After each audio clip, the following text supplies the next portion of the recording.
ದೈವ ಧರ್ಮಸ್ಥಳದ ಕ್ಷೇತ್ರಕ್ಕೆ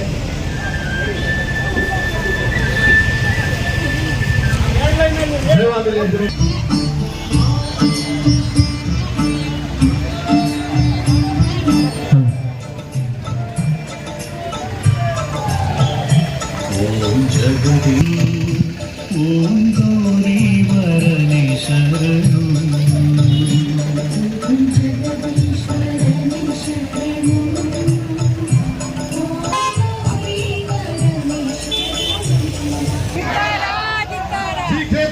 ಧರ್ಮಸ್ಥಳ ಕ್ಷೇತ್ರಕ್ಕೆ ಅಪಪ್ರಚಾರ ಮಾಡುವಂತ ಕಿಡಿಗಾರಿಗಳಿಗೆ ಗಿರೀಶ್ ನಟ್ಟಣ್ಣರಿಗೆ ತಿಮ್ಮರಾಣಿಗೆ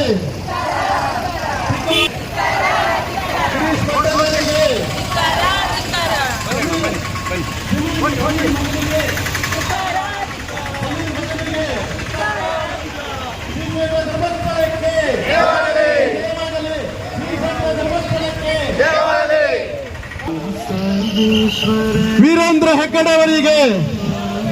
ವೀರೇಂದ್ರ ಹೆಗ್ಗಡೆ ಅವರಿಗೆ ಅಪಪ್ರಚಾರ ಮಾಡುವ ಕಿಡಿಗಾಡಿಗಳಿಗೆ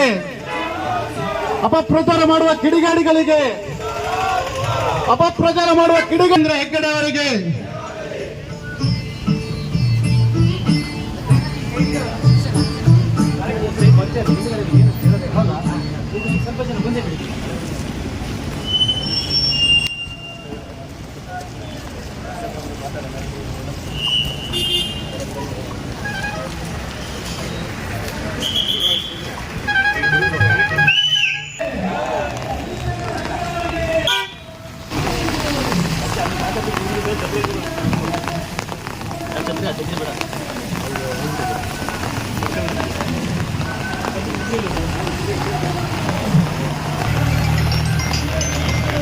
ಹಲೋ ಮೇಡಮ್,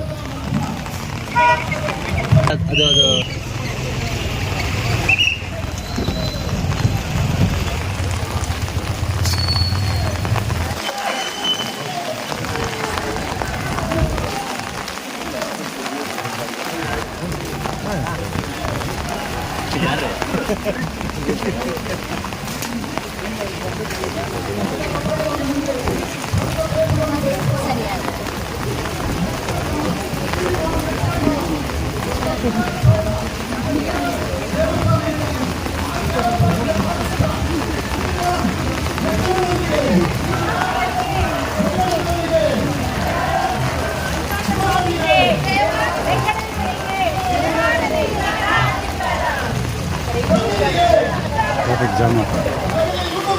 ವೀರೇಂದ್ರ ಹೆಗ್ಗಡೆ ಅವರಿಗೆ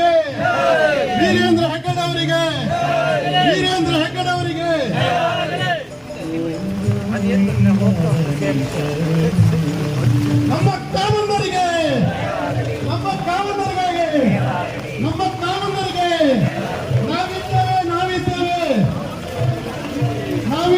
ನಾವಿದ್ದೇವೆ ನಾವೆಂದರೆ ನಿಮ್ಮ ಜೊತೆ ನಾವಿದ್ದೇವೆ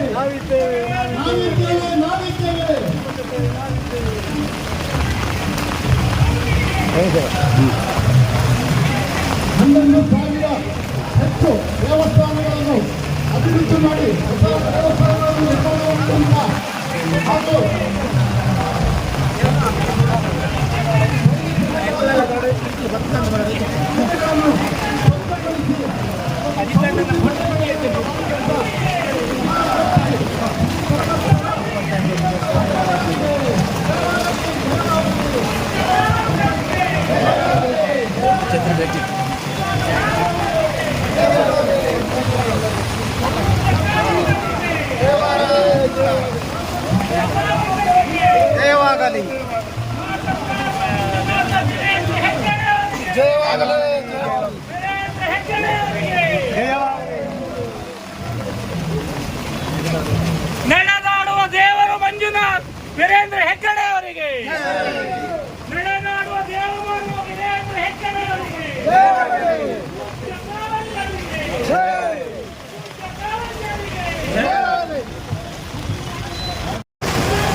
ಅಭಿನಂದನೆ.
ಕ್ಷೇತ್ರದ ಬಗ್ಗೆ ಅಪಪ್ರಚಾರ ಮಾಡುವಂತ ಯೂಟ್ಯೂಬರ್ಸ್ಗಳಿಗೆ, ಕ್ಷೇತ್ರದ ಬಗ್ಗೆ ಅಪಪ್ರಚಾರ ಮಾಡುವ ಯೂಟ್ಯೂಬರ್ಸ್ಗಳಿಗೆ, ವಿಧಾನಸೌಧಕ್ಕೆ ಬಾಂಬ್ ಇಟ್ಟ ಹುಸಿ ಬಾಂಬ್ ಮೆಟ್ಟಣ್ಣನವರಿಗೆ, ಗಿರೀಶ್ ಮೆಟ್ಟಣ್ಣನವರಿಗೆ,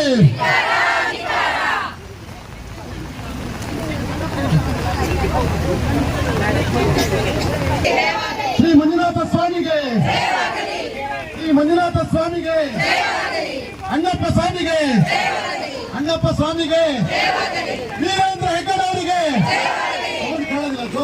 ವೀರೇಂದ್ರ ಹೆಗ್ಗಡೆ ಅವರಿಗೆ, ವೀರೇಂದ್ರ ಹೆಗ್ಗಡೆ ಅವರಿಗೆ, ಪೂಜ್ಯ ಕಾಮಂದರಿಗೆ, ಪೂಜ್ಯ ಕಾಮಂದರಿಗೆ, ದೇವತಾ ಮನುಷ್ಯ ಕಾಮಂದರಿಗೆ, ದೇವತಾ ಮನುಷ್ಯ ಕಾಮಂದರಿಗೆ ಜಯವಾಗಲಿ, ಜಯವಾಗಲಿ.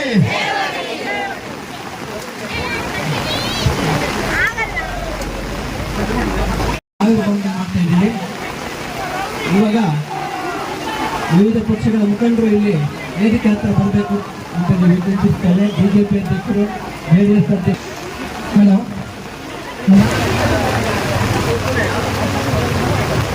ಜೈ ಬಲೋ ಮಂಜುನಾಥ ಸ್ವಾಮಿ ಭಗವಾನಕ್ಕೆ, ವೀರೇಂದ್ರ ಹೆಗ್ಗಡೆ ಅವರಿಗೆ, ನಿಮ್ಮೊಂದಿಗೆ ನಾವಿದ್ದೇವೆ, ನಿಮ್ಮೊಂದಿಗೆ ನಾವಿದ್ದೇವೆ. ಸದ್ಧರ್ಮ ಬಂಧುಗಳೇ, ನಿಮ್ಮೆಲ್ಲರಿಗೂ ತಿಳಿದಿರುವ ಹಾಗೆ ಶ್ರೀ ಕ್ಷೇತ್ರ ಧರ್ಮಸ್ಥಳದ ವಿರುದ್ಧ ಕಳೆದ 2 ವರ್ಷಗಳಿಂದ ನಿರಂತರವಾಗಿ ಷಡ್ಯಂತ್ರಗಳನ್ನು ರೂಪಿಸುತ್ತಿರುವ ಧರ್ಮಸ್ಥಳದ ಬಗ್ಗೆ ಅಪಪ್ರಚಾರ ಬಂದ ಬಗ್ಗೆ ಈ ಕಳಸ ಸೀಮೆಯ ಎಲ್ಲ ಸಮಾಜ ಬಾಂಧವರು ಕೂಡ ಅದನ್ನ ಪ್ರೊಟೆಸ್ಟ್ ಮಾಡ್ತಾ ಇದ್ವಿ. ಧರ್ಮಸ್ಥಳದ ಬಗ್ಗೆ ಅಪಪ್ರಚಾರವನ್ನು ಯಾರು ಮಾಡ್ತಾರೆ ಅವರಿಗೆ ಸರಿಯಾದ ಶಿಕ್ಷೆ ಆಗ್ಬೇಕಂತ ಹೇಳಿ ಈ ಸಂದರ್ಭದಲ್ಲಿ ಕೇಳ್ತೀವಿ. ಇಲ್ಲಿ ಧರ್ಮಸ್ಥಳ ಹೆಗ್ಗಡೆಯವ್ರನ್ನ ಹೊಗಳಕ್ ಬಂದಿರೋದಲ್ಲ, ಮಾನ್ಯ ಧರ್ಮಸ್ಥಳ ಹೆಗ್ಗಡೆಯವರು ಏನು ಕೆಲಸ ಮಾಡಿದ್ದಾರೆ ಆ ಕೆಲಸವನ್ನು ಹೇಳಕ್ಕಾಗಿ ಬಹಳ ಜನರಿಗೆ ಗೊತ್ತಿದ್ದವರು ಬಂದ್ದಾರೆ. ಇಲ್ಲಿ ಎಲ್ಲ ಸಮಾಜರು ಕೂಡ ಬಂದ್ದಾರೆ, ಬಹಳಷ್ಟು ಜನ ಹೆಣ್ಮಕ್ಳು ಬಂದ್ದಾರೆ. ನಮ್ಗೆ ಬಹಳ ಸಂತೋಷ ಆಗಿದೆ. ಈ ಮಳೆಗೆ ನಮ್ಮ ಅಕ್ಕ ತಂಗಿಯರು ಪಾಪ ಕೆಲವರು ಬರುವಂತರಿಗೆ ನಾವು ಉದಾಹರಣೆಯಾಗಿ ಬರದೇ ಇರ್ಬೋದು, ಅವರೆಲ್ಲ ನೀವೇನು ಬಂದಿದ್ವಿ ಬಹಳ ಸಂತೋಷ ಆಗಿದೆ. ಧರ್ಮಸ್ಥಳದ ಬಗ್ಗೆ ಏನು ಅಪಪ್ರಚಾರವನ್ನು ಮಾಡ್ತಾರೆ ಅವರಿಗೆ ಸರಿಯಾದ ಬುದ್ಧಿಯನ್ನ ಮಂಜುನಾಥ ಸ್ವಾಮಿ ಮತ್ತು ಅಣ್ಣಪ್ಪ ಸ್ವಾಮಿ ಕೊಡಬೇಕು ಅಂತ ಹೇಳಿ ನಾವು ಈ ಸಂದರ್ಭದಲ್ಲಿ ಕೇಳ್ಕೊಳ್ತಾ ಇದ್ದೇವೆ. ಇನ್ನೊಂದು ಮಾತ್ರ ನಾನು ಹೇಳ್ತೇನೆ, ಬಹುಶಃ ಇಲ್ಲಿ ಬಹಳ ಜನರಿಗೆ ನಮ್ಮ ಕಾಲದಲ್ಲಿ ಒಂದು 10,000 ಜನ ಅವರ ಇವರು ಇರ್ಬೋದು ಧರ್ಮಸ್ಥಳ ಸಂಘದವರು. ಬಹಳ ಜನ ಬರಬೇಕಿತ್ತು, ಯಾಕೆ ಬಂದಿಲ್ಲ ನಂಗೆ ಗೊತ್ತಿಲ್ಲ. ದಯವಿಟ್ಟು ಆ ರೀತಿ ಮಾಡಬೇಡಿ. ನೀವು ನಿಮ್ಮ ಕಷ್ಟಕ್ಕೆ ಧರ್ಮಸ್ಥಳದವ್ರು ಸಹಾಯ ಮಾಡ್ತಾರೆ. ಧರ್ಮಸ್ಥಳಕ್ಕೂ ನೀವು ಯಾರು ದ್ರೋಹ ಮಾಡಲಿಲ್ಲ, ಅದು ದ್ರೋಹ ಮಾಡಿದ ಇಷ್ಟ ಬರ್ತಿರ್ಲಿಲ್ಲ. ನಾನು ಪಾಪ ಹೆಗ್ಡೆಯವರಿಗೆ ಅವರ ಈ ವಯಸ್ಸಿಗೆ ಅವರು ಅಷ್ಟು ಕೆಲಸ ಮಾಡಿ, ಈ ಜನರ ಕೆಲಸ ಸೇವೆ ಮಾಡಿ, ದೇವ್ರ ಸೇವೆ ಮಾಡಿ, ಇಡೀ ರಾಜ್ಯದ 3 ಮೂಲೆಯಲ್ಲೂ ಕೂಡ ಏನು ಸಹಾಯ ಮಾಡಿದ್ದಾರೆ. ನೀವು ನಾವೆಲ್ಲರೂ ಕೂಡ ಆ ಧರ್ಮಸ್ಥಳದ ಹೆಗ್ಡೆಯವರು ಪರ ಅಲ್ಲ, ಮಂಜುನಾಥ ಸ್ವಾಮಿ ಹೆಗ್ಡೆಯವರು ಮತ್ತು ಅಣ್ಣಪ್ಪ ದೇವರ ಪರವಾಗಿ ನಿಂತು ನ್ಯಾಯಕ್ಕಾಗಿ ನಾವು ಇಲ್ಲಿಗೆ ಬಿಡಬಾರ್ದಿದ್ದು, ಅದರ ನ್ಯಾಯ ಸಿಕ್ಕವರೆಗೆ ನಾವು ಹೋರಾಟವನ್ನು ಮಾಡಬೇಕು ಅಂತ ಹೇಳಿ ಕೆಲಸದಲ್ಲಿ ನಾನು ನಿಮ್ಮೆಲ್ಲರಿಗೂ ನಾವೇನು ಮಾಡಬೇಕು ಯಾರು ವಾಪಸ್ ಹೋಗೋದಿಲ್ಲ, ಇದಕ್ಕೆ ವ್ಯವಸ್ಥೆ ಮಾಡಿದ್ದೀವಿ. ದಯವಿಟ್ಟು ಅದನ್ನ ನೀವು ವಿಶೇಷವಾಗಿ ಅತ್ಯಂತ ಮಳೆ ಇದ್ರೂ ಕೂಡ ಧರ್ಮಸ್ಥಳದ ಯಾತ್ರೆ ಹೇಳಿದಾಗ ನನಗೂ ಸಹ 8 ವರ್ಷ ಪ್ರಾಯದಲ್ಲಿ ಒಳ್ಳೆಯದು.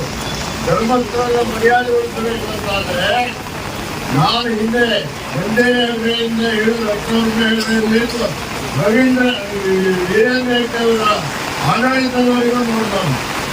ಇಡೀ ಮಾತಿನ ಮಂಜಪ್ಪ ಗಾತಿನ ತಿಮ್ಮಪ್ಪ ಅಂತ ಹೇಳ್ತಕ್ಕಂಥ ಮಾತಿದೆ. ಒಂದು ಮಾತು ಮಂಜುನಾಥ ಸ್ವಾಮಿಯ ಆಣೆ ಅಂತ ಹೇಳಿದಾಗ ಅದಕ್ಕೆ ಜನ ಒಪ್ಪಿ ಎಲ್ಲರೂ ಸಹ ಅದಕ್ಕೆ ತಲೆ ಮಾಡ್ತಾ ಇದ್ರು. ಒಂದು ನ್ಯಾಯ ಪಂಚಾಯತ್ ಸ್ವಾಮಿಗೆ ಓಂ ಶ್ರೀ ಮಂಜುನಾಥಾಯ ನಮಃ. ಇವತ್ತು ಇಷ್ಟು ನಮ್ಮ ಊರಿನಲ್ಲಾಗಿರ್ಬೋದು, ದೇಶಾದ್ಯಂತ ಆಗಿರ್ಬೋದು, ಕೋಟ್ಯಾಂತರ ಲಕ್ಷಾಂತರ ಒಂದು ಬಡ ಭಕ್ತರ ಎಲ್ಲರಿಗೂ ಅಭಿವೃದ್ಧಿ ಮಾಡಿಕೊಟ್ಟಿರುವಂತಹ ನಮ್ಮ ಪೂಜ್ಯ ಹೆಗ್ಗಡೆಯವರಿಗೆ ನಾವು ಚಿರ ಋಣಿಯಾಗಿರ್ತೀವಿ. ಯಾಕೆಂತ ಹೇಳಿದ್ರೆ ಇವತ್ತು ನಮ್ಮಂತವರು ಒಂದು ಸರ್ಕಾರ ಮಾಡದಿರುವಂತಹ ಕೆಲಸವನ್ನು ನಮ್ಮ ದೇವಮಾನವ ನಮ್ಗೆ ದೇವರವರು, ನಮ್ಮ ದೇವರಾಗಿರುವಂತಹ ಪೂಜ್ಯರು ನಮ್ಮಂತಹ ಬಡ ಕುಟುಂಬಗಳ ಬೆಳಕನ್ನು ಅವರು ಬೆಳಗಿದ್ದಾರೆ. ಇವತ್ತು ನಾವು ಸಮಾಜದಲ್ಲಿ ಹೆಮ್ಮೆಯಿಂದ ತಲೆ ಎತ್ತಿ ಹೇಳ್ತೇವೆ, ನಾವು ನಮ್ಮ ದೇವಮಾನವ ನಮ್ಮ ಪೂಜ್ಯರ ಜೊತೆಗೆ ನಾವಿದ್ದೇವೆ ಅಂತ ಹೇಳ್ತೀವಿ. ಹಾಗಂತ ಹೇಳಿ ಹೆಣ್ಮಕ್ಳಿಗೆ ನ್ಯಾಯ ಬೇಕು, ಸೌಜನ್ಯನ ಪರವಾಗಿ ನ್ಯಾಯ ಹೋರಾಟ ಮಾಡೋರು ಕೋರ್ಟ್ ಇದೆ ಸ್ವಾಮಿ, ಅಲ್ಲಿ ಹೋಗಿ ಹೋರಾಟ ಮಾಡಿ. ನೀವ್ಯಾಕೆ ಬೀದಿ ರಂಪ ಮಾಡಿ ಹಿಂದೂಗಳ ಮನಸ್ಸಿಗೆ ನೋವು ಕೊಡ್ತಾ ಇದ್ದೀರಾ? ಬೀದಿ ರಂಪಗಳನ್ನು ಮಾಡಬೇಡಿ ದಯವಿಟ್ಟು. ಹಿಂದೂ ಧಾರ್ಮಿಕ ಕ್ಷೇತ್ರವನ್ನ ನೀವು ಈ ರೀತಿ ಅಗೌರವ ಕೊಡೋದು ತಪ್ಪು ಅಂತ ನಾನು ಹೇಳ್ತಾ ಇದ್ದೀನಿ. ಯಾಕೆಂತ ಹೇಳಿದ್ರೆ ಮಹಿಳೆಯಾಗಿ ನಾವು ಯಾವತ್ತಿಗೂ ಹೆಣ್ಣುಗಳ ಪರವಾಗಿದ್ದೇವೆ. ಈಗ SIT ತನಿಖೆ ಆಗ್ತಿದೆಯಲ್ಲ ಸ್ವಾಮಿ, ನೀವು ಅಲ್ಲಿ ಹೋಗಿ ಕೊಡ್ಬೋದಲ್ಲ? ಯಾಕೆ ಹೇಳ್ತಾ ಇಲ್ಲ? ಯಾರು ಊರಲ್ಲಿ ಇಲ್ದಿದ್ದವರನ್ನೆಲ್ಲ ಸೃಷ್ಟಿ ಮಾಡಿ ಇಷ್ಟೆಲ್ಲ ನಾಟಕಗಳನ್ನು ಯಾಕೆ ಮಾಡ್ತೀರಿ? ಈ ನಾಟಕಗಳನ್ನ ನಿಲ್ಲಿಸಿ ಅಂತ ನಾನು ಕೇಳ್ಕೊಳ್ತಾ ಇದ್ದೀನಿ. ಸ್ವಾಮಿ ಕಿ ಪರಮ ಪೂಜ್ಯ ವೀರೇಂದ್ರ ಹೆಗ್ಡೆ ಅವರಿಗೆ. ನಾವು ಧರ್ಮಸ್ಥಳದ ಬಗ್ಗೆ ಯಾವುದೇ ರೀತಿ ಹೊಗಳುವ ಅಥವಾ ಇದು ಮಾಡುವಂತ ಪ್ರಶ್ನೆ ಬರುವುದಿಲ್ಲ. ಪೂಜ್ಯ ಹೆಗ್ಡೆ ಅವರು ಮಾಡಿರುವಂತಹ ಸಾಮಾಜಿಕ ಸೇವೆ, ಬಡವರ ಏಳಿಗೆಗಾಗಿ ಅವರು ಶ್ರಮಿಸುತ್ತಿರುವುದು, ಅವರ 21ನೇ ವಯಸ್ಸಿನಿಂದ 79 ವರ್ಷದವರೆಗೂ ಅವರು ಮಾಡಿದ ತಪಸ್ಸು ಈ ಎಲ್ಲಾ ಜನಗಳಿಗೂ ತಿಳಿದಿದೆ. ವಿನಾಕಾರಣವಾಗಿ ಧರ್ಮಸ್ಥಳನ ಟಾರ್ಗೆಟ್ ಮಾಡಿ ಅಪಪ್ರಚಾರ ಮಾಡುವಂತ ನಮ್ದು ಧಿಕ್ಕಾರವಿದೆ ಅದಕ್ಕೆ. ಹಾಗಾದ್ರಿಂದ ಧರ್ಮಸ್ಥಳದ ಯಾವುದೇ ಕಾರ್ಯಕ್ರಮಗಳಲ್ಲೂ ಸಹ ಅವರು ಎಲ್ಲ ಜನರ ಹಿತವನ್ನು ಕಾಪಾಡಿಕೊಂಡು ಅವರು ಹೋಗುವಂತವರು. ಅವರಿಗೆ ಈ ಯಾವುದೇ ಕಾರಣವಿಲ್ಲದೆ ಸುಳ್ಳು ಪ್ರಚಾರಗಳನ್ನು ಮಾಡುವುದು, ಅವಹೇಳನಕಾರಿಯಾಗಿ ಮಾತಾಡುವುದು, ಇದಕ್ಕೆ ಅವರಿಗೆ ಸರಿಯಾದ ಶಿಕ್ಷೆ ಆಗ್ಬೇಕು. ಅದೇ ರೀತಿಯಾಗಿ ಈ ಯಾವನೋ ಒಬ್ಬ ಮುಸುಕುದಾರಿಯನ್ನು ಕರ್ಕೊಂಡ್ಬಂದು ಅವನು ಯಾರಂತ ಗೊತ್ತಿಲ್ಲ, ಅವನನ್ನ ಮುಸುಕುದಾರಿಯನ್ನು ತನಿಖೆ ಮಾಡಬೇಕು. ಈ ಷಡ್ಯಂತ್ರದ ವಿರುದ್ಧ ಇರುವವರ ಬಗ್ಗೆ, ಯೂಟ್ಯೂಬರ್ಸ್ ಬಗ್ಗೆ ಎಲ್ಲ ಸರಿಯಾದ ತನಿಖೆ ಆಗ್ಬೇಕು ಅಂತ ಹೇಳಿ ನಾನು ಧರ್ಮಸ್ಥಳ ಹೆಸರು ಹೇಳಲಿಕ್ಕೆ ನಾವು ಸಣ್ಣಿಂದ ಹೆದರಿಕೆ ಮಾಡ್ತಿದ್ದೇವೆ. ಶ್ರೀ ಕ್ಷೇತ್ರ ಅಂತ ನಿಂತಿದ್ದೇವೆ. ಅದನ್ನು ನಡೆಸಿಕೊಂಡು ಹೋಗುವ ಪೂಜ್ಯ ವೀರೇಂದ್ರ ಹೆಗ್ಡೆ ಅವರು ಕೆಟ್ಟದ್ದು ಮಾಡುವುದಿಲ್ಲ, ಕೆಟ್ಟದ ಆಲೋಚನೆ ಕೂಡ ಅವರ ಹತ್ರ ಸುಳಿಲಿಕ್ಕೆ ಸಾಧ್ಯ ಇಲ್ಲ. ಅವರು ನಡ್ಕೊಂಡು ಬಂದ್ರೆ ದೇವರು ಬಂದಾಗ ಆ ಮುಖದಲ್ಲಿ ಆ ವರ್ಚಸ್ಸು, ಆ ಅನುಷ್ಠಾನದಿಂದಾಗಿ ಆ ವರ್ಚಸ್ಸನ್ನು ನಾವು ಕಾಣಬಹುದು. ಇಂತಹ ಮನುಷ್ಯನಿಗೆ ಕೆಟ್ಟದಾಗಿ ಮಾತಾಡ್ತಾ ಇದ್ರೆ ನಾವು ಸಮಾಜದವರು ಅದನ್ನು ಸಹಿಸಿಕೊಂಡಿರ್ಲಿಕ್ಕೆ ಸಾಧ್ಯ ಇಲ್ಲ. ಆದ ಕಾರಣ ನಾವೆಲ್ಲರೂ ಅವರಿಗೆ ಸಪೋರ್ಟ್ ಆಗಿರೋಣ. ನಮ್ಮ ವಿಧಾನಸೌಧ ಬೆಂಗಳೂರು. ಮಾನ್ಯರೇ, ಧರ್ಮಸ್ಥಳ ಕ್ಷೇತ್ರದ ಮತ್ತು ಧರ್ಮಾಧಿಕಾರಿಗಳಾದ ಶ್ರೀ ವೀರೇಂದ್ರ ಹೆಗ್ಗಡೆಯವರು ಹಾಗೂ ಅವರ ಕುಟುಂಬದವರಿಗೂ ಅವಹೇಳನವನ್ನು ಮಾಡುತ್ತಿರುವ ಮಹೇಶ್ ಶೆಟ್ಟಿ ತಿಮರೋಡಿ ಹಾಗೂ ಇತರರು ಮತ್ತು ಯೂಟ್ಯೂಬರ್ಗಳ ಮೇಲೆ ಸೂಕ್ತ ಕಾನೂನು ಕ್ರಮ ಜರುಗಿಸುವಂತೆ ಒತ್ತಾಯಿಸಿ ಮನವಿ ಪತ್ರ. ಮೇಲ್ಕಂಡ ವಿಷಯಕ್ಕೆ ಸಂಬಂಧಿಸಿದಂತೆ ಇತ್ತೀಚಿನ ದಿನಗಳಲ್ಲಿ ದಕ್ಷಿಣ ಭಾರತದ ಪ್ರಸಿದ್ಧ ಧಾರ್ಮಿಕ ಕ್ಷೇತ್ರವಾದ ಧರ್ಮಸ್ಥಳವು ಎಲ್ಲ ಹಿಂದೂ ಭಕ್ತಾದಿಗಳ ಶ್ರದ್ಧಾ ಭಕ್ತಿಯ ಕೇಂದ್ರವಾಗಿದ್ದು, ಭಾರತದಲ್ಲಿಯೇ ಅತಿ ವ್ಯವಸ್ಥಿತವಾಗಿ ಪೂಜೆ ಹಾಗೂ ಧಾರ್ಮಿಕ ವಿಧಿವಿಧಾನಗಳು, ಸಮಾಜ ಸೇವೆಗಳಾದ ಅನ್ನದಾನ, ವಿದ್ಯಾದಾನ, ಔಷಧದಾನ ಹಾಗೂ ಗ್ರಾಮಾಭಿವೃದ್ಧಿ ಯೋಜನೆ ಮುಖಾಂತರ ಜಾತಿ ಮತ ಭೇದವಿಲ್ಲದೆ ಎಲ್ಲ ವರ್ಗದ ಜನರನ್ನು ಸೇರಿಸಿ ಅವರ ಜೀವನ ಮಟ್ಟವನ್ನು ಮೇಲ್ದರ್ಜೆಗೆ ಏರಿಸುತ್ತಿರುವ ಕಾರ್ಯವನ್ನು ಯಶಸ್ವಿಯಾಗಿ ಮಾಡುತ್ತಿದ್ದಾರೆ. ಹಾಗೂ ದೇವಾಲಯದಲ್ಲಿ ನ್ಯಾಯ ಭಿಕ್ಷೆ ಬೇಡಿ ಬರುವವರಿಗೆ ನ್ಯಾಯದ ದಾನವೂ ಸಹ ಸಮರ್ಪಕವಾಗಿ ನಡೆಯುತ್ತಿದೆ. ಮಾಧ್ಯಮದಲ್ಲಿ ಹೇಳಿಕೆ ಕೊಡುವುದನ್ನು ನೋಡಿ ಭಕ್ತಾದಿಗಳಾದ ನಮಗೆ ಬಹಳ ನೋವನ್ನುಂಟು ಮಾಡಿದೆ. ಹಾಗೆಯೇ ಅನಾಮಿಕ ದೂರುದಾರನು ನಮ್ಮ ನಂಬಿಕೆಯ ಕ್ಷೇತ್ರವಾದ ಬಾಹುಬಲಿ ಬೆಟ್ಟದ ಸಮೀಪ ಗುಂಡಿ ತೋಡಿಸಿರುವುದು ನಮಗೆ ನೋವನ್ನುಂಟು ಮಾಡಿದೆ. ಆದುದರಿಂದ ಈ ಕೂಡಲೇ ಅನಾಮಿಕ ದೂರುದಾರರನ್ನು ಬಂಧಿಸಿ ತೀವ್ರ ವಿಚಾರಣೆಗೊಳಪಡಿಸಿ ಬ್ರೈನ್ ಮ್ಯಾಪಿಂಗ್ ಮಾಡುವಂತೆ ಒತ್ತಾಯಿಸುತ್ತೇವೆ ಮತ್ತು ಮೇಲ್ಕಂಡ ಸಮಾಜಘಾತಕ ಶಕ್ತಿಗಳನ್ನು ಕೂಡಲೇ ಬಂಧಿಸಿ ಅವರ ಮೇಲೆ ಸೂಕ್ತ ಕಾನೂನು ಕ್ರಮ ಜರುಗಿಸಬೇಕಾಗಿ ಈ ದಿನ ಸಾವಿರಾರು ಸಂಖ್ಯೆಯಲ್ಲಿ ನೆರೆದಿರುವ ಭಕ್ತವೃಂದದವರ ಸಮ್ಮುಖದಲ್ಲಿ ಆಯೋಜಿಸಿರುವ ಪ್ರತಿಭಟನಾ ಜಾಥಾ ಮತ್ತು ಸಭೆ ನಡೆಸಿ ತಹಸೀಲ್ದಾರ್ ಅವರ ಮೂಲಕ ಸರ್ಕಾರವನ್ನು ಒತ್ತಾಯಿಸುತ್ತಿದ್ದೇವೆ.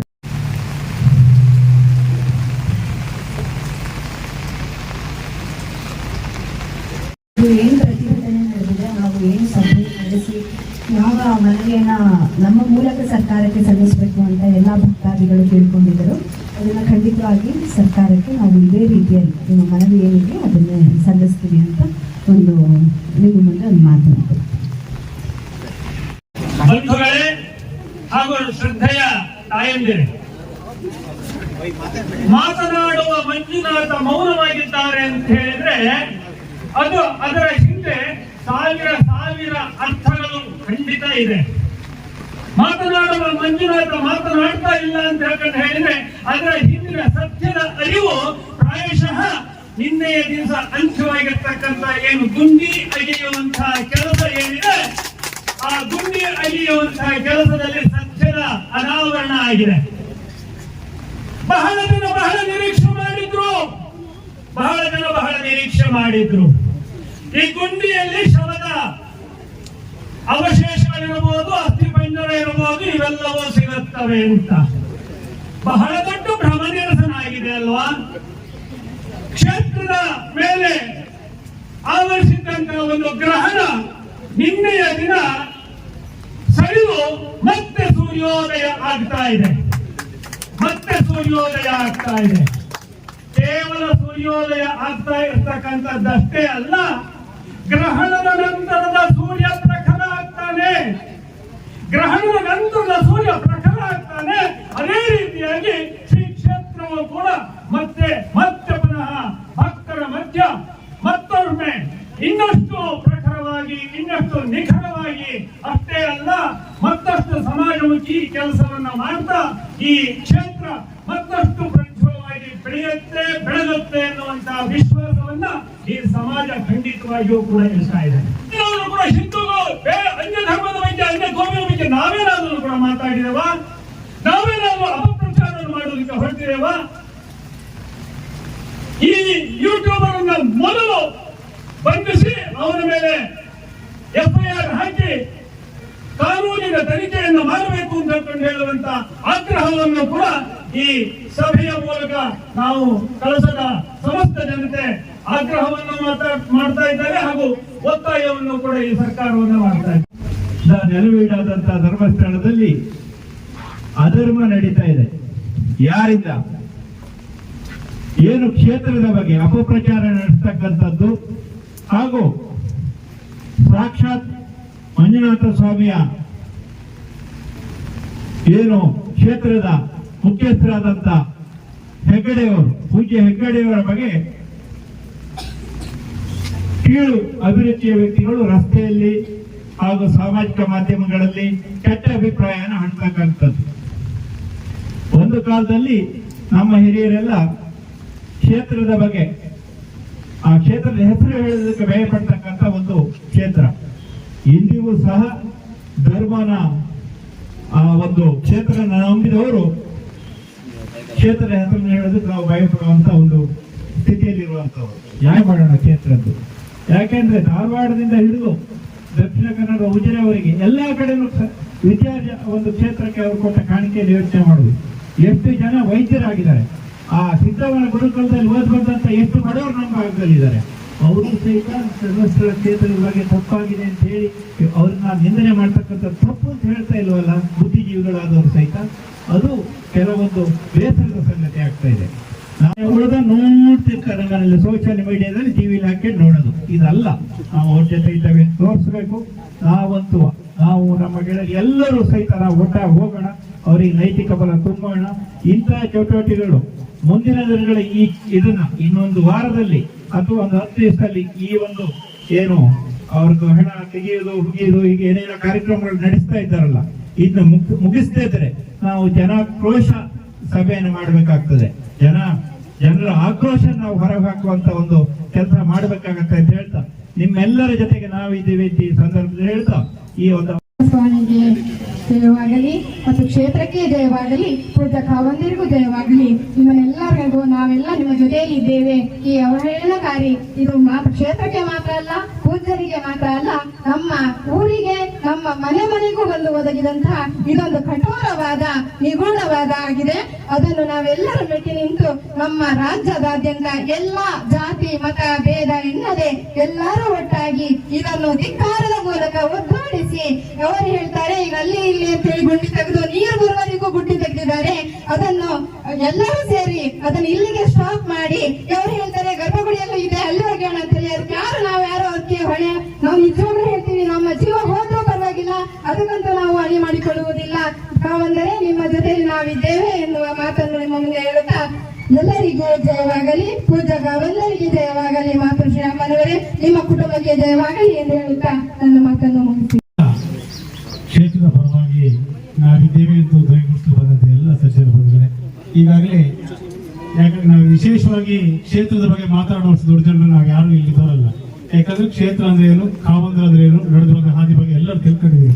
ಆದ್ರೆ ಇದು ನೋವಾಗ್ತಕ್ಕಂಥ ವಿಚಾರ ಅಂತ ಹೇಳಿದ್ರೆ ಒಂದೇ ಬೇಸರ. ಹಿಂದೆ ನಮ್ಮೆಲ್ಲ ಅಪ್ಪ ಅಮ್ಮ ಅಜ್ಜ ಅಜ್ಜಿ ಇರ್ಬೋದು, ಅವರೆಲ್ಲ ಏನ್ ಹೇಳ್ತಿದ್ರು ಅಂದ್ರೆ ಧರ್ಮಸ್ಥಳದ ವಿಚಾರವನ್ನ ಯಾವತ್ತು ಕೂಡ ಬಾಯಿ ತೆಗಿಬೇಕಾದ್ರೆ ಭಾರಿ ಯೋಚನೆ ಮಾಡ್ತಾ ಇದ್ರು. ಮಾತಾಡ್ಬೇಕಾದ್ರೆ ಕೆಳಗೆ ಅಂತ ಮಾತ್ರ ನಾವು ಹೇಳ್ತಿದ್ವಿ. ನಮ್ಗೆ ಗೊತ್ತಿದ್ದಾಗೆ ಎಲ್ಲೋಗಿದ್ದಾರೆ ಅಂದ್ರೆ ಕೆಳಗಡೆ ಹೋಗಿದ್ದಾರೆ ಅಂತ ಅಷ್ಟೇ ವಿಚಾರ ಹೇಳೋದು ಬಿಟ್ರೆ, ಅಂತ ಒಂದು ಶ್ರದ್ಧಾಭಕ್ತಿಯ ಕೇಂದ್ರಕ್ಕೆ ಇವತ್ತು ಯಾವತ್ತು ಒಬ್ಬ ಮನುಷ್ಯ ಶಿಕ್ಷಣವಂತಾಗ್ತಾನೆ, ಉತ್ತಮವಾದ ಶಿಕ್ಷಣವನ್ನು ಪಡಿತಾನೆ, ಶಿಕ್ಷಣವನ್ನ ಪಡೆದಾಗ ಮಾತ್ರ ಸುಸಂಸ್ಕೃತರಾಗ್ತಾರೆ ಅಂತ ಒಂದು ಮಾತು ನಮ್ಮಲ್ಲೆಲ್ಲ ಇತ್ತು.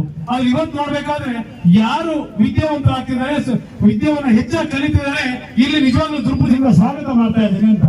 ಈ ಸ್ವಾಗತ ಮಾಡಿದಂತ ನಿಜವಾಗ್ಲೂ ಅದರ ಅಂತ ನಡ್ಕೊಂಡು ಹೋಗ್ತಿತ್ತು. ಇತ್ತೀಚಿನ ಮಧ್ಯದಲ್ಲಿ ಕೆಲವೊಂದಿಷ್ಟು ದಿನಗಳಿಂದ ನೋಡಿದಾಗ ಸ್ವಲ್ಪ ನೋವಾಗ್ತದೆ. ಯಾಕಂದ್ರೆ ಅದು ಅದರ ಪಾಡಿಗೆ ನಡ್ಕೊಂಡು ಹೋಗ್ತಿತ್ತು. ಯಾವತ್ತೂ ಕೂಡ ಸತ್ಯ ಯಾವತ್ತು ಹೊರಗಡೆ ಬಂದೇ ಬರ್ತದೆ, ಅದರಲ್ಲಿ ಎರಡು ಮಾತಿರಲ್ಲ. ಆ ಸತ್ಯ ಹೊರಗೆ ಬರುವಂತ ಸಂದರ್ಭದಲ್ಲಿ ಮಧ್ಯದಲ್ಲಿ ಕೆಲವರು ಕೊಂಕು ಮಾತುಗಳನ್ನ ಆಡ್ಲಿಕ್ಕೆ ಪ್ರಾರಂಭ ಆಗಿದ್ದು ಬಹಳ ನೋವಿನ ವಿಚಾರ. ಯಾವತ್ತೂ ಕೂಡ ಸತ್ಯ ಬಂದೇ ಬರ್ತಿತ್ತು ಹೊರಗಡೆ. ಆ ವಿಚಾರವಾಗಿ ಪ್ರಾಮಾಣಿಕ ಪ್ರಯತ್ನ ಎಲ್ಲ ದಿಕ್ಕಿನಿಂದಲೂ ಇಡೀ ರಾಜ್ಯದ ಎಲ್ಲಾ ಭಾಗದಲ್ಲೂ ಅವರು ಪರ ನಾವಿದ್ದೇವೆ ಅಂತ ಹೇಳ್ತಾ ಇದ್ರು. ಆದ್ರೆ ಇವತ್ತು ಮಧ್ಯದಲ್ಲಿ ಕೆಲವರು ಅದನ್ನ ಕೊಂಕು ನುಡಿಗಳನ್ನ ಆಡ್ತಿದ್ದಾರೆ. ದಯಮಾಡಿ ಅವರೆಲ್ಲ ಸುಮ್ಮನೆ ಇರ್ಬೇಕು. ಯಾಕಂದ್ರೆ ಎಲ್ಲರೂ ಕ್ಷೇತ್ರದ ಪರವಾಗಿ ಇರ್ತಕ್ಕಂಥವ್ರು, ನಾವ್ಯಾರು ಕ್ಷೇತ್ರದ ವಿರುದ್ಧವಾಗಿ ಇಲ್ಲಿ ಯಾರು ಇಲ್ಲ. ಆದ್ರೂ ಕೆಲವರು ಮಧ್ಯೆ ಯಾರೋ ಒಬ್ಬ ಹಾಕಿದಂತ ತುಣುಕರ ನೋಡಿ ಅದಕ್ಕೆ 100 ಜನ ಕಾಮೆಂಟ್ ಮಾಡಿ ಆ ರೀತಿ ಮಾಡಿ ಅದನ್ನ ಪ್ರಚಾರ ಪಡಿಸುತ್ತೆ. ನಾವೆಲ್ಲ ತೃಣಮೂಲರು ನಾವು. ಹಾಗಾಗಿ ದೇವ್ರೆ ನಾವು ಕಾವಂದ್ರ ಪರ ಇರ್ಬೇಕು. ಯಾಕಂದ್ರೆ ಅವರ ಹೆಸರಿನಲ್ಲಿ ಕಾವಂದ್ರ ಉತ್ತಮವಾದ ಕೆಲಸವನ್ನು ಮಾಡ್ಕೊಂಡು ಬಂದಿದ್ದಾರೆ. ನಾವು ಕಾವಂದ್ರ ಜೊತೆ ಸದಾ ಇರೋಣ. ಅದಕ್ಕಾಗಿ ನಾವು ಎಲ್ಲಿಗೂ ಯಾವತ್ತೂ ಬರ್ಲಿ ಕೂಡ ನಾವು ಮೊನ್ನೆ ಚಿಕ್ಕಮಗಳೂರಲ್ಲಿ ಜನಾಗ್ರಹ ಸಭೆ ಆದಾಗ ಅಲ್ಲೂ ಕೂಡ ಮೆರವಣಿಗೆಯಲ್ಲಿ ಪಾಲ್ಗೊಂಡಿದ್ದು, ಇವತ್ತು ಇಲ್ಲೂ ಪಾಲ್ಗೊಂಡಿದ್ದೀವಿ. ನಾಡಿನ ಕ್ಷೇತ್ರದಲ್ಲಿ ನಡೆದ ಕಾರ್ಯಕ್ರಮದಲ್ಲಿ ಪಾಲ್ಗೊಳ್ತೀವಿ. ಎಲ್ಲಿಗೆ ಯಾವಾಗ ಯಾವ ಕ್ಷಣದಲ್ಲಾದ್ರೂ ಕೂಡ ನಾವು ಕ್ಷೇತ್ರ ಜೊತೆ ಇದೇವೆ ಅಂತ ಈ ಸಂದರ್ಭದಲ್ಲಿ ಹೇಳ್ತಾ ನನಗೆ ಬಹುಶಃ 1000 ಜನ ಸೇರಿದ್ದೀರಿ ನೀವು ಇಲ್ಲಿ. ನಿಮ್ಮ ಪ್ರತಿಯೊಬ್ಬರ ಮನೆಯಲ್ಲೂ ಕೂಡ ನಿಮ್ಮ ಹಿರಿಯರೊಂದಿಗೆ ವಿಚಾರ ಮಾಡಿ ನೋಡಿ, ಶ್ರೀ ಕ್ಷೇತ್ರ ಧರ್ಮಸ್ಥಳದಿಂದ ನಮ್ಮ ಕುಟುಂಬಕ್ಕೆ ಏನಾದ್ರೂ ಪ್ರಯೋಜನ ಆಗಿದೆಯಾ ಅಂತ. ಯಾಕೆಂದ್ರೆ ನನಗೆ ಗೊತ್ತಿದ್ದಾಗೆ ನಮ್ಮ ಈ ಮಲೆನಾಡಿನಲ್ಲಿ ಅದು ಉಚಿತ ಸಾಮೂಹಿಕ ವಿವಾಹ ಆಗ್ಬೋದು, ಮಧ್ಯವರ್ಜನ ಶಿಬಿರ ಆಗ್ಬೋದು, ರೂಟ್ ಸೆಟ್ ಇರ್ಬೋದು, ಗುರುಕುಲದಿಂದ ಬಂದವರು ಇರ್ಬೋದು, ಅಥವಾ ಅವರದ್ದೇ ಆದ ಕೆಲವು ವಿದ್ಯಾಸಂಸ್ಥೆಗಳಲ್ಲಿ ಕಲಿತು ಬಂದವರು ತುಂಬಾ ಜನ ಇದ್ದಾರೆ ಇಲ್ಲಿ. ಹಿರಿಯರನ್ನ ಕೇಳಿ ನೋಡಿ. ಯಾಕೆಂತಂದ್ರೆ ನಮ್ಮ ತಾಯಿ ಇದ್ದಾರೆ ಈಗ ಸುಮಾರು 75-80 ವರ್ಷ. ಅವ್ರು ಇವತ್ತಿಗೂ ಕೂಡ ಧರ್ಮಸ್ಥಳದ ಹೆಸರು ಹೇಳುದಿಲ್ಲ. ಶ್ರೀ ಕ್ಷೇತ್ರ ತೀರ್ಥಪತಿ ಅಂತ ಹೇಳ್ತಾರೆ. ಅಂದ್ರೆ ಕೆಳಗೆ ಹೋಗಿದ್ದಾರೆ, ಧರ್ಮಸ್ಥಳದ ಹೆಸರು ಹೇಳುದಿಲ್ಲ. ಊಟ ಮಾಡುವಾಗ ಯಾರಾದ್ರೂ ಧರ್ಮಸ್ಥಳದ ಶಬ್ದ ಎತ್ತಿದ್ರೆ ಮಡೆಬಾಯಿ ಅಂತ ಹೇಳ್ತಾರೆ. ಅಂದ್ರೆ ಹೇಳಬಾರ್ದು, ಈಗ ಕೈ ತೊಳೆದು ಮುಖ ತೊಳೆದು ಆಮೇಲೆ ಅಲ್ಲಿ ಹೇಳಬೇಕು ಅಂತ. ಯಾಕಂದ್ರೆ ನಾವು ಹಿಂದಿನಿಂದಲೂ ಕೂಡ ಶ್ರೀ ಕ್ಷೇತ್ರದ ಬಗ್ಗೆ ಆ ಭಾವನೆಯನ್ನ, ಆ ಭಕ್ತಿಯನ್ನ, ಆ ಶ್ರದ್ಧೆಯನ್ನ ಹೊಂದ್ಕೊಂಡು ಬಂದಿದ್ದೇವೆ. ಅದು ನಾವಂತಲ್ಲ, ಇಲ್ಲಿ ನೆರೆದಿರೋ ಬಹಳಷ್ಟು ಜನ ನಿಮ್ಮ ಹಿರಿಯರ ಮೇಲೆ ಅದನ್ನು ಹೇಳ್ಕೊಟ್ಟಿದ್ದಾರೆ, ನೀವು ಅದನ್ನು ಅನುಸರಿಸ್ಕೊಂಡು ಬಂದಿದ್ದೀರಿ. ಈಗ ಏನು ಶ್ರೀ ಕ್ಷೇತ್ರದ ಬಗ್ಗೆ ಅಪಪ್ರಚಾರ ನಡೀತಾ ಇದೆ. ಅದನ್ನ ಖಂಡಿಸಲಿಕ್ಕೆ ಖಾಲಿ ಜೈನ ಸಮುದಾಯ ಮಾತ್ರ ಅಲ್ಲ, ನಮ್ಮ ಮಲೆನಾಡಿನಲ್ಲಿ, ನಮ್ಮ ಕರ್ನಾಟಕದಲ್ಲಿ ಇರುವ ಪ್ರತಿಯೊಬ್ಬ ಹಿಂದೂ ಪ್ರಜೆಗಳು ಕೂಡ ನಾವು ನಿಮ್ಮೊಟ್ಟಿಗೆ ಇದ್ದೇವೆ. ಕಾವಂದರೆ ನೀವು ಯಾವುದೇ ವಿಚಾರಣೆಗೂ ಕೂಡ ಹಾಜರಾದರೂ ಕೂಡ ನಿಮ್ಮೊಂದಿಗೆ ನಾವಿದ್ದೇವೆ ಅನ್ನೋ ಧೈರ್ಯವನ್ನು ಹೇಳ್ತಾ ನನಗೆ ಅವಕಾಶ ಕೊಟ್ಟಿದ್ದಾಗಿ. ಹಾಗೆ ರಾಜೇಂದ್ರ ಹೆಬ್ಬಾರ್ ಒಂದು ಮಾತನ್ನು ಹೇಳಿದ್ರು, ಅದನ್ನು ನಾವು ಯೋಚನೆ ಮಾಡ್ತಾ ಇದ್ದು, ಕಳಸ ತಾಲೂಕಿನ ಎಲ್ಲ ಜನ ನಾವು ಒಂದ್ ದಿವಸ ಪಾದನಡಿಗೆ ಸ್ವಲ್ಪ ಕಷ್ಟ ಆಗ್ಬೋದು, ನಾವೆಲ್ಲ ವೆಹಿಕಲ್ ಜಾಥಾ ಮಾಡೋಣ, ಎಲ್ಲರೂ ವೆಹಿಕಲ್ ಹಿಡಿದು ದಿವಸವನ್ನು ಕೇಳಿ ನಾವೊಂದು ಫಿಕ್ಸ್ ಮಾಡ್ಕೊಂಡು ಎಲ್ಲರೂ ಹೋಗಿ ಬರೋಣ ಒಂದ್ಸರಿ. ತಾವಂದ್ರ ಜೊತೆ ನಾವಿದ್ದೀವಿ ಅಂತ ಹೇಳಿ ಅವರಿಗೆ ಧೈರ್ಯ ಹೇಳೋಣ. ಹಾಗೂ ಈಗೆಲ್ಲರೂ ಮಾತಾಡಿದ್ದಾರೆ, ಯಾರಿಗಾಗಲಿ ಮೋಡ ಬಂದಾಗ ಗಾಳಿ ಬಂದು ಕೂಡ ಮೋಡ ಮರೆ ಆಗ್ತದೆ, ಅದ್ರಲ್ಲಿ ಏನಿದಿಲ್ಲ. ಹೆಗ್ಡೆಯವ್ರನ್ನ ಏನೂ ಮಾಡೋಕ್ಕಾಗೋದಿಲ್ಲ, ಹಳೆ ಗಾದೆ ಇದೆ, ನಾಯಿ ಉಚ್ಚ ಹುಯ್ದ್ರೆ ಸೇರ್ಗಲ್ ತೂಕ ಕಡಿಮೆ ಆಗೋದಿಲ್ಲ ಅಂತ. ನಮ್ಮಗಳಿಗೆ ಮನಸ್ಸಿಗೆ ನೋವು ಆಗ್ತದೆ ಬಿಟ್ಟರೆ ಅವ್ರಿಗೆ ಏನಿಲ್ಲ.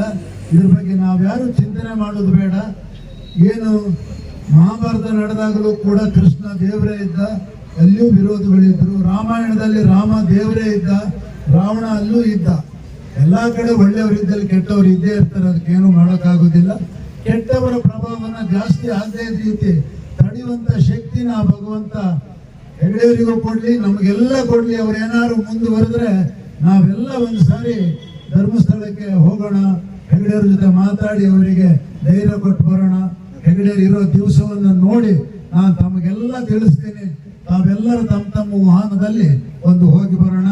ಇದುವರೆಗೆ ಬಂದು ಸಹಕಾರ ಮಾಡಿದಂತ ನಿಮಗೆಲ್ಲರಿಗೂ ಹಾಗೂ ನಮ್ಮ ಜೊತೆ ಇದ್ದಂತ ಮಾಧ್ಯಮ ಮಿತ್ರರಿಗೂ ಮತ್ತು ನಮ್ಮ ಆರಕ್ಷಕ ಠಾಣೆಯವರಿಗೂ ಹಾಗೂ ತಹಶೀಲ್ದಾರ್ ಅವರು ಬಂದು ಮನವಿಯನ್ನ ಸ್ವೀಕರಿಸಿದ ತಹಶೀಲ್ದಾರ್ ಅವರಿಗೂ ಎಲ್ಲರಿಗೂ ನಮ್ಮ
ವಿಡಿಯೋ ನೋಡಿದ್ದಕ್ಕೆ ಧನ್ಯವಾದಗಳು.